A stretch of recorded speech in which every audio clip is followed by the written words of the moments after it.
दोस्तों, कहते हैं जब इंसान ताकतवर बन जाता है तो वो अच्छाई और बुराई के बीच में अंतर करना छोड़ देता है और उसकी परवाह करना छोड़ देता है।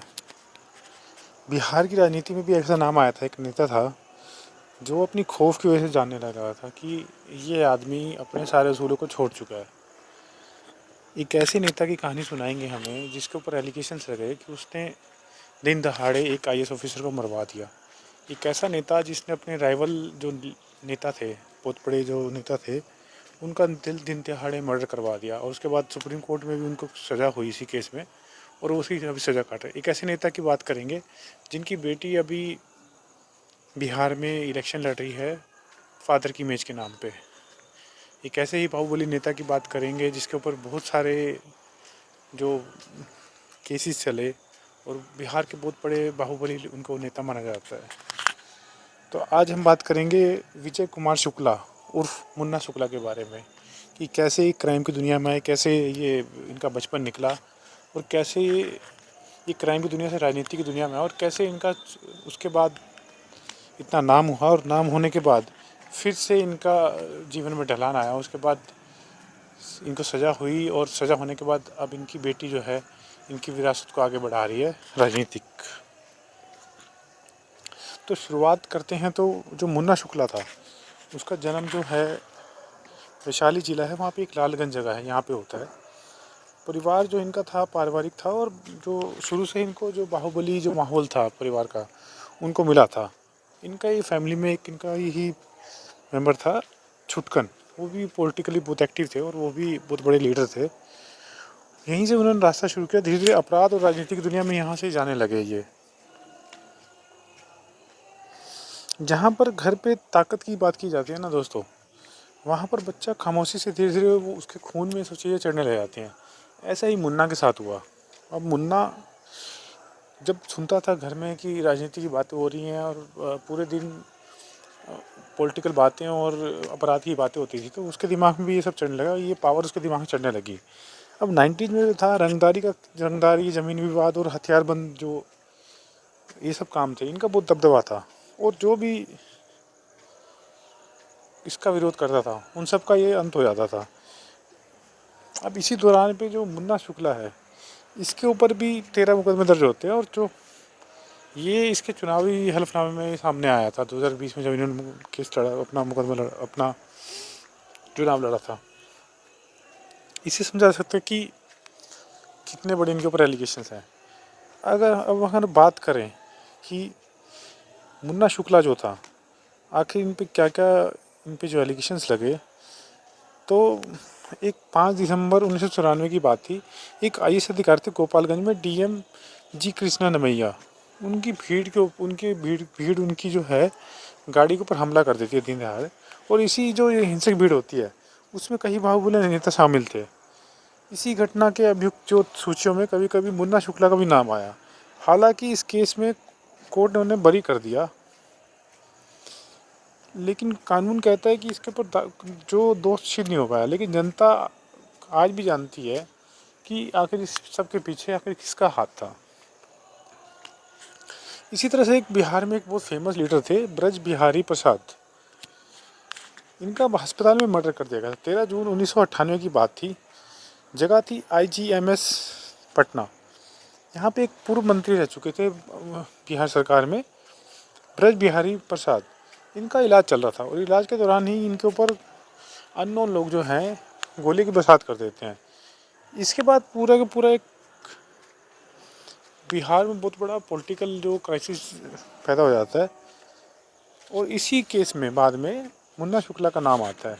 मुन्ना शुक्ला के ऊपर केस चलता है। सुप्रीम कोर्ट ने बाद में इसी केस में मुन्ना शुक्ला को दोषी करार दिया और अभी उनको हाल फिलहाल में उम्र कैद हुई और उसी में ही मुन्ना शुक्ला इसी उम्र कैद को ही काट रहे हैं और अभी उन्होंने कुछ समय पहले सरेंडर कर दिया और अभी वो जेल में है। मुन्ना शुक्ला जैसा आदमी जो अस्पताल जैसे जगह, जैसे पवित्र जगह जहाँ पे लोगों की जान बचाई जा सकती है, वहाँ पे मुन्ना शुक्ला ने हत्याकांड कर दिया। तो आप सोचिए किस तरह का इंसान होगा और किस तरह का ये बाहुबली लीडर था जिसको बिल्कुल भी किसी चीज़ का खौफ नहीं है, तो एक पूर्व मंत्री को भी मर्डर करवा देता हूँ। अब ये हत्या और अपराध के बावजूद मुन्ना शुक्ला ना सिर्फ एक बार, कई बार जो है एमएलए के इलेक्शन लड़े और साथ ही साथ वो जीते भी।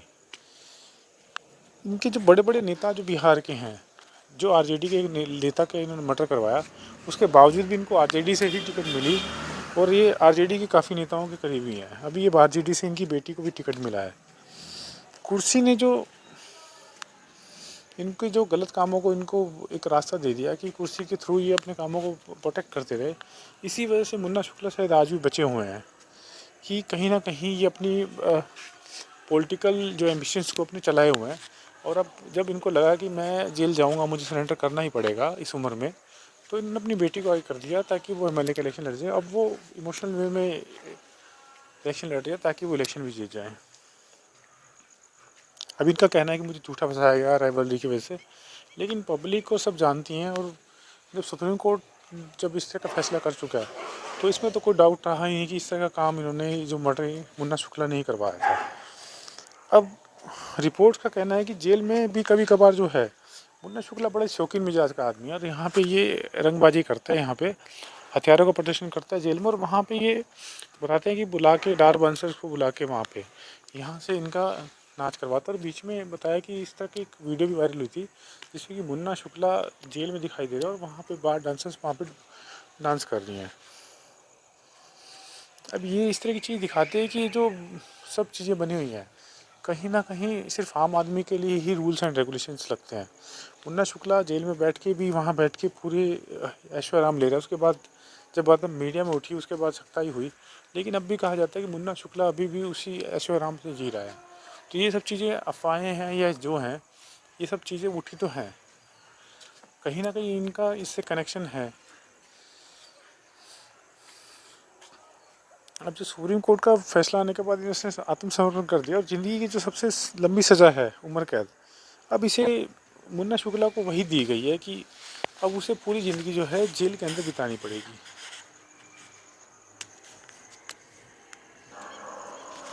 अब मुन्ना शुक्ला के ऊपर जो है हत्या का प्रयास, अवैध हथियार रखने और जबरन वसूली जैसे सारे जो भी ऐसा कोई अपराध नहीं है जो इनके ऊपर केस नहीं लगा है। जो इनके चुनावी हलफनामा दिया उसके हिसाब से इनके ऊपर अभी 13 केस जो हैं अभी भी वो पेंडिंग है। मुन्ना शुक्ला का जो अपनी लाइफ के दौरान काफ़ी सारे गैंग से इनका टकराव भी हुआ और बताते हैं कि कहीं जो इनके केस के अहम गवाह थे वो भी रातों रात गायब हो गए। कई मुठभेड़ की कहानियां हैं जो अधूरी फाइलों में आज भी दफन है। बताते हैं कि इन्होंने अपने रसूख का इस्तेमाल करके कहीं ना कहीं उन केसों को भी दबा दिया, या कुछ केस बहुत सारे अनरिपोर्टेड है जो इनके क्राइम्स हैं वो बाहर नहीं आ पाए क्योंकि इनके सरकार में बहुत अच्छे लिंक थे। ये चुनाव लड़के हर बार विधायक बन जाते हैं और विधायक बनने के बाद जब इनको लगता है कि ये पॉलिटिकल पार्टी पावर में आ रही है, मुन्ना शुक्ला दिमाग से बहुत तेज है, वो उसी पार्टी के साथ हो लेते। इसलिए वैसे ये काफ़ी समय तक बचे रहे कि कैसे भी करके मैं इन केसों से बाहर आ जाऊं। लेकिन अंत में जो है मुन्ना शुक्ला को जो है सुप्रीम कोर्ट ने इनको सज़ा दे दी। लेकिन कहीं ना कहीं इनको पब्लिक का सपोर्ट तो मिला हुआ है। ये दिखाता है कि अपराध करने के बाद भी मुन्ना शुक्ला आज भी जो है पब्लिक के बीच में बहुत पॉपुलर है। रिपोर्ट्स दावा करती हैं कि मुन्ना शुक्ला अंदर से बैठ के अभी भी अय्याशी का काम चला रहे हैं और जेल की जो सलाखें उनके सामने जो है, उनके रसूख के सामने जो है कमज़ोर साबित हो रही हैं। अब अगर हम बात करें ये मुन्ना शुक्ला की सारी कहानी है और ये जो इनका एक छुटकन जो था उसकी कहानी मैं अलग एपिसोड में बनाऊँ, काफ़ी लंबा हो जाएगा। उनका भी इसी तरह से उनका जब मर्डर हुआ तो उनकी डेथ के बाद ही मुन्ना शुक्ला जो है सारी की सारी ये पॉलिटिकल दुनिया में आए थे।